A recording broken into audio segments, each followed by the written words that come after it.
from taking action, but we do have the information that is in billboards, but in wrong language, that is offensive to the people, that is bringing negativity to the HIV crisis. And in this story, we actually took time to go and talk to people, those who managed to test, to find out what made them test, just to try to figure out, is it because we don't understand or there was another issue?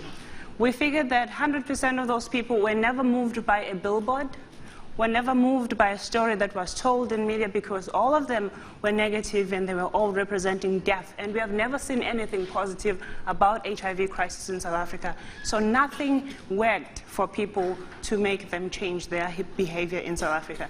Furthermore, what makes it even worse is that we have billboards that supports behaviors that are unacceptable, like you have to take a shower after you've had an unprotected sex with somebody with HIV. That is even ridiculous. And if you're thinking about it, that is coming from somebody that we would be looking at as a father and a dad who tells the children, once you've had HIV sex with somebody who's infected, it is okay to take a shower. So we've got HIV testing in South Africa, which is widely available, but 5% of South Africans have been able to test to date. What happens is that the norm is that people are only coming to healthcare only if there is a crisis, an incident, and usually it is when people are dying.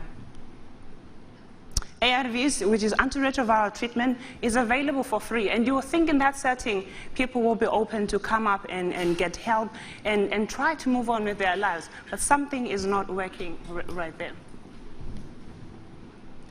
Most patients in the wards die from AIDS-related illnesses, untested and also untreated. Those that we managed to get into treatment, 40% of those on antiretroviral treatment will die anyway because they present very late. And why is this? 95% without knowing their status in South Africa will die without life-saving drugs. The question is why? What is the issue in South Africa?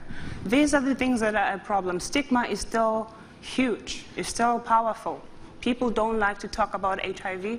People are not comfortable having any dialogue or any conversation which has to involve HIV in South Africa.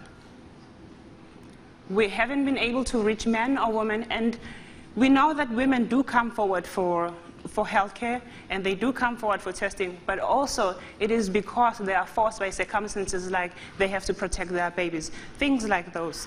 Men, we haven't been able to reach them that much, as well as young people.